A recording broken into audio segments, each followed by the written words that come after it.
Hi Year 7, this is Mr. Tapley here for your next lesson of Year 7 History in Term 3. This lesson we're going to be looking at our first ancient civilization. We're looking at ancient Australia because we live here, so it's appropriate, I suppose. And our learning intention is to develop our understanding of the ancient Australian people, the Aboriginals, and the Torres Strait Islander people. Success criteria is to understand the historical origins, so where have they come from, and the spiritual beliefs of the Aboriginal and Torres Strait Islander peoples.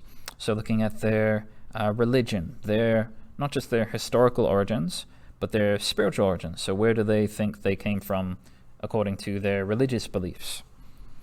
So I've also got a few links in the PowerPoint slides, which I've done before, but I've got a quick little video there. Who are Australia's Aboriginal people? 3 minutes. And spoilers, but I've got a link there to some Aboriginal art. Might just show you those links now. So this one's just 3 minutes long. It's a little intro, a little overview about the Australian Aboriginal people.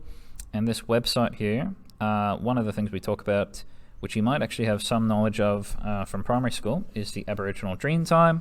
We'll be going into a bit more detail than you might have in Year 2, hopefully. But this website's really cool in that it summarizes the Dreamtime, which is their spiritual beliefs of where they've come from, but it also offers a lot of information on a bunch of different topics. So it actually gives you examples of Aboriginal art, some more information there, and some Aboriginal Dreamtime stories. But we're not going to go through that just yet. Instead, we're going to break Mr. Tapley's PowerPoint. Here we go. So Ancient Australia overview. The history, culture, and beliefs of Aboriginal and Torres Strait Islander peoples are very unique. There were hundreds of different tribes back in the day, each with their own language and traditions. Many people, including myself, when I was in high school, thought that the Aboriginals were just this one race of people in Australia, and they kind of inhabited the entire continent. Not true. There were hundreds and hundreds of different tribes of people, and they all had different languages, different traditions, different customs, different cultures. They were very unique. One of the reasons that they were unique is that the ancient Australians are the oldest continuous civilization in the world. We've got that world record, that high score. So the ancient Australians, their civilization developed over 60,000 years ago. And how do we know that? Well, it's not in the textbook. We found it in primary sources. We found it in records of their history all around the country. So it's carved into rock faces. You'll see paintings, you'll see carvings. It's beneath the soil of the land. Archaeologists and historians uncover artifacts every year. They uncover new primary sources around their nations, whether those are spears, tools, pottery, etc., human remains. The records of Aboriginal and Torres Strait Islanders have been immortalized as well. So even if we can't find physical evidence of them, we have songs, we have stories, ritual dances, and complex artworks that have been passed down from generation to generation. That's one thing that ancient civilizations have.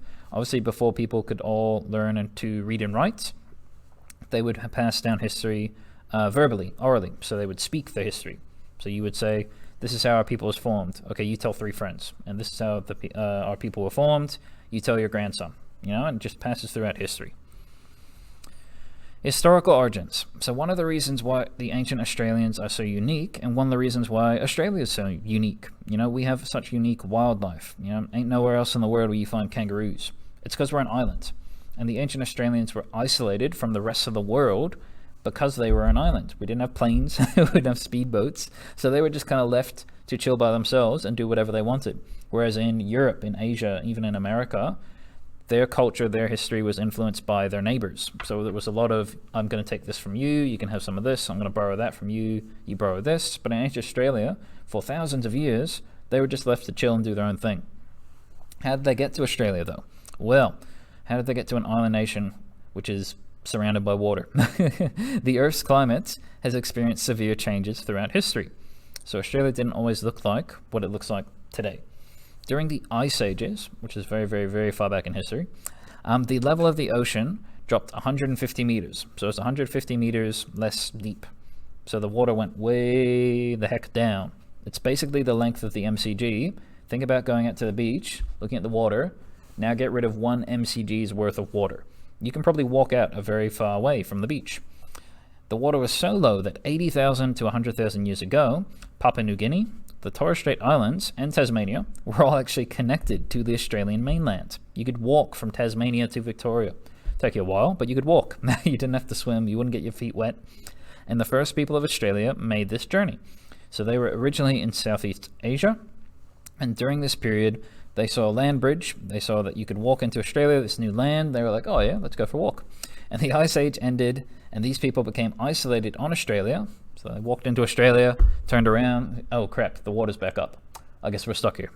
And they became isolated on that island for the next 40,000 years. So that's historically where they've come from. So we've looked at primary sources such as village buildings. We've looked at their boats. We've looked at tools, etc. Again, human remains have shown us that they've traveled from Southeast Asia into Australia. Spiritually, though, religion, where do the ancient Australians believe they have come from? Lots of religions around the world mean very different things to different people. All civilizations, races, religions, and cultures have what we call creation myths, which is basically the explanation for where we've come from. That's a big question. Where we come from, why are we here? And every different civilization, race, religion, and culture has a creation myth. When we get to ancient Rome, if we get to ancient Rome, their creation myth was the ancient Romans were founded by two wolves. So, they're very interesting tales, I'm sure you'll see. This explanation for the creation of life, the ancient Australians, different beliefs within different tribes and communities. However, the one thing they do have in common is this spiritual belief called the dreaming. So you guys have probably heard of the rainbow serpent. That would be called a dreaming story. That's a story of how Australia was formed. There's lots of different stories. There's Bunjil, the eagle. There's Gunjanari, the great serpent. There's a lot of different stories, but they're all connected to the dream time, the dreaming. And the dreaming is the spiritual belief of Indigenous Australians that tells the history of the people and the land of ancient Australia. So these stories, these dream tales, are shared throughout history in stories, music, dancing, and art. And they all explain where the ancient Australians have come from. So in a way, that's the history of their people.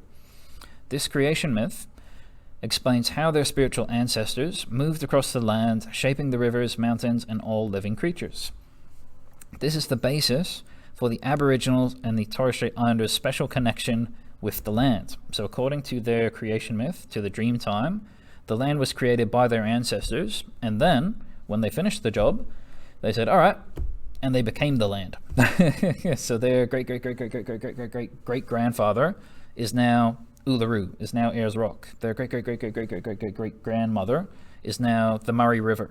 So that's why the Aboriginals and Torres Strait Islanders have such a special connection with the land, because it is their ancestors, it's their family, it's their history, which is why their people protect these sacred cultural sites connected to their beliefs, their family, their history. If I said, oh, that tree over there, that was your great-great-great-grandmother, you'd be pretty protective of that tree. You wouldn't let people come in and cut down that tree or blow up that tree. That's why the ancient Australians have such a special connection to the land. That's why it's now the next period. And we'll wait. This has happened in several videos now. Anyway, lesson activities. So this is obviously not going to be everything you learn about the ancient Australians in term 3. It's just a little overview telling you who they are, where they've come from, and what they believe in. So don't stress if you don't understand everything quite yet. We're going to talk about this in more detail in later lessons.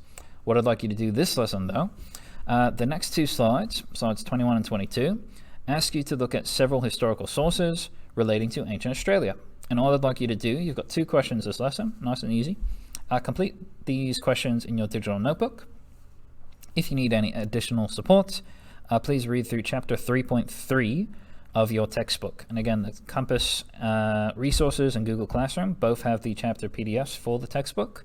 So you just need to go to chapter 3, specifically 3.3 for help in this lesson, to help you with these next 2 questions. And again, you can email me, Google comments in Google Classroom. 2 questions this lesson. Let's go through them now. There's 1. There's 2. So question 1.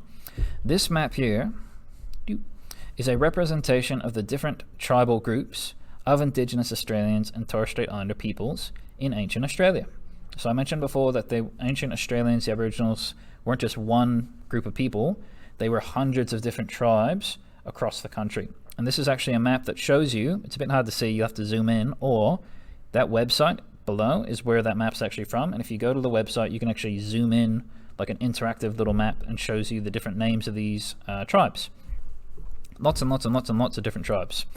So my question to you is, what can this secondary source right here, so this map of Australia, obviously that wasn't a primary source, it wasn't created during ancient Australian times, this was something we've used to learn about the past, we've created it in the present though, so it's a secondary source.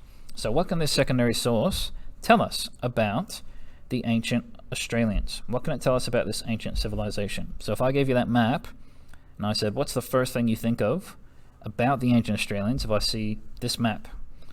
What's your answer going to be? So one question, couple of sentences, easy peasy. The timeline, not related to the question, I just thought that was useful to have in there. It's from your textbook, but it gives you a little timeline analysis of the ancient Australians' histories, all the way up until European settlement with Captain Cook arriving, the Europeans arriving in Australia in 1788. Question 2. Again, I've taken a secondary source from your textbook. This map visualizes the journey of the first people of Australia. So remember the Ice Age, there was a land bridge, they could travel from Southeast Asia into this island nation. So this is the visualization of that journey.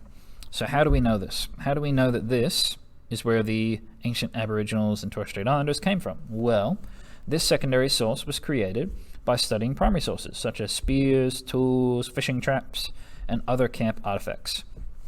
My question to you is a bit different.